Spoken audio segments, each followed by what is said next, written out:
बच्चों, second year class, मैंने कल आप लोगों को राष्ट्र का स्वरूप गद्यांश की व्याख्या समझाया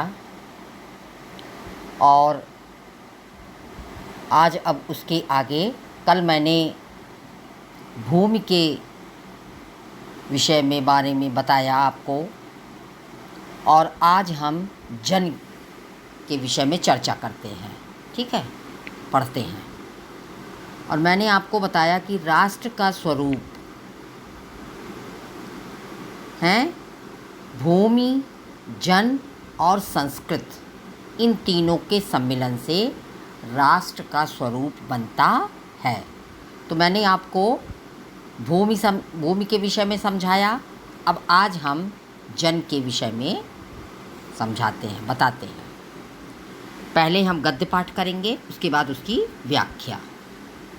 अब देखिए, जैसे आपका लिखा है, मातृभूमि पर निवास करने वाले मनुष्य राष्ट्र का दूसरा अंग है। पृथ्वी हो और मनुष्य ना हो तो राष्ट्र की कल्पना असंभव है।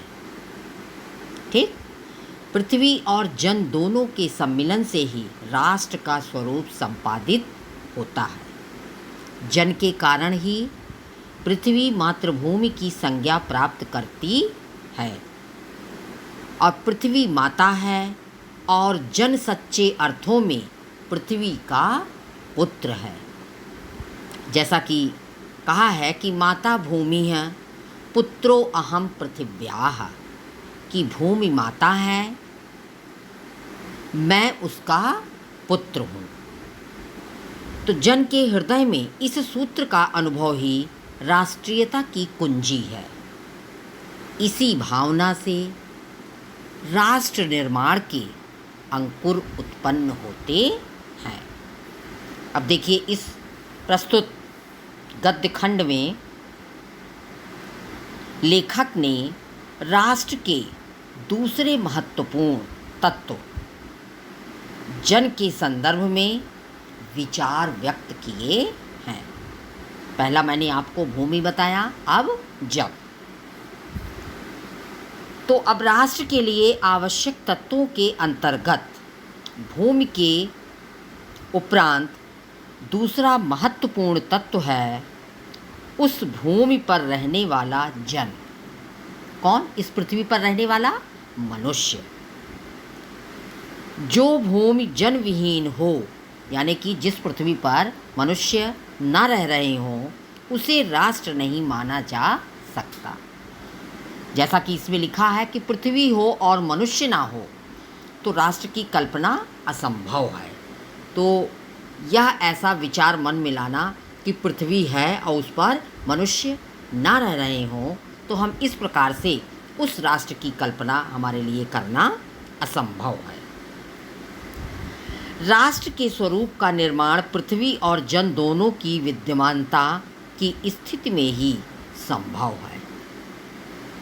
पृथ्वी पर जन का निवास होता है, अर्थात इस पृथ्वी पर हम लोग रह रहे हैं, मनुष्य रह रहे हैं, तभी पृथ्वी मातृभूमि कहलाती है। जब तक किसी भूभाग में निवास करने वाले मनुष्य वहाँ की भूमि को अपनी सच्ची माता और स्वयं को उस भूमि का पुत्र नहीं मानते, तब तक राष्ट्रीयता की भावना उत्पन्न नहीं हो सकती। कहने का तात्पर्य यह है कि जैसा इसमें बताया गया कि जन के कारण ही पृथ्वी मातृभूमि की संज्ञा प्राप्त करती है। हम मनुष्यों के कारण ही इस पृथ्वी को हम मातृभूमि के नाम से उसको पुकारते हैं, कहते हैं, उसको ये संज्ञा मिली है, क्योंकि पृथ्वी माता है और जन सच्चे अर्थों में पृथ्वी का पुत्र है। यह हमारी मातृभूमि, मेरी पृथ्वी माता है और हम उसके क्या हैं? पुत्र हैं। जैसा कि संस्कृत में लिखा हुआ है कि माता भूमि है, पुत्रो अहम पृथिव्याः, कि भूमि हमारी माता है और हम जन उसके संतान हैं, पुत्र हैं। जन के हृदय में इस सूत्र का अनुभव ही राष्ट्रीयता की कुंजी है। जब हम अपने देश को अपनी माता के रूप में मानने लगते हैं, तभी हमारे मन में इस प्रकार के भाव उत्पन्न हो सकते हैं। यानी कि जब हम उसको पूर्ण रूप से अपनी माता समझेंगे कि पृथ्वी मेरी माता है, तभी इस प्रकार के भाव हमारे मन में उत्पन्न हो सकते हैं, जिनके आधार पर राष्ट्र का निर्माण करने की इच्छा उत्पन्न होती है। मतलब इन सब विचारों के आने से ही राष्ट्र के निर्माण करने की इच्छा अपने आप ही उत्पन्न हो जाती है। इसके अभाव में राष्ट्र का निर्माण कर पाना संभव नहीं है। अर्थात अगर यह मेरे मन में ये भावना नहीं आती है, तो इस प्रकार से इस राष्ट्र का निर्माण कर पाना हमारे लिए संभव नहीं है।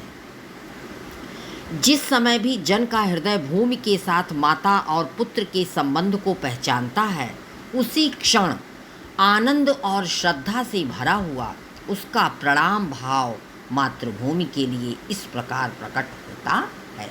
यानी कि हम जन के हृदय में जिस समय इस पृथ्वी को हम पृथ्वी माता के रूप में जब हम उसको जानेंगे, पहचानेंगे, उसी क्षण हमारे मन में आनंद और श्रद्धा से भरा हुआ उस मातृभूमि को प्रणाम करने के लिए हृदय से सब कुछ पूर्ण रूप से प्रकट हो उठता है। जैसा कि नमो मात्रे पृथिव्यै, नमो मात्रे पृथिव्यै, माता पृथ्वी को प्रणाम है, माता पृथ्वी को प्रणाम है। मतलब हमारे मन में जब ये भावना उत्पन्न होगी, हैं, हमारे मन में जब ये भावना उत्पन्न होगी कि माता पृथ्वी को प्रणाम है, माता पृथ्वी को प्रणाम है, तब इस राष्ट्र का निर्माण पूर्ण रूप से अवश्य ही होगा, हम जन के कारण। ठीक। अब आगे आया, यह प्रणाम भाव ही भूमि और जन का दृढ़ बंधन है।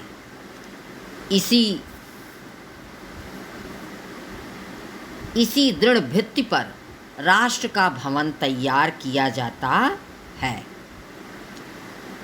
इसी दृढ़ चट्टान पर राष्ट्र का चिरजीवन आश्रित रहता है।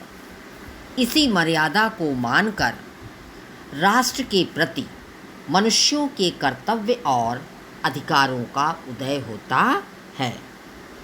जैसा कि बताया गया है कि लेखक ने यह स्पष्ट किया है कि तभी एक शक्तिशाली राष्ट्र का निर्माण संभव हो पाता है जब उसका प्रत्येक व्यक्ति अपने देश की पृथ्वी और उसकी प्रत्येक वस्तु को जन्मदात्री माता के समान आदर प्रदान करे।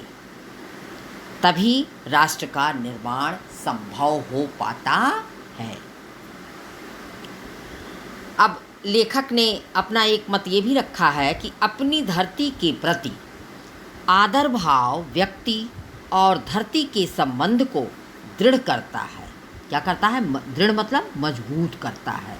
दृढ़ बंधन है, यानी कि एक प्रकार से वह मजबूत बंधन है।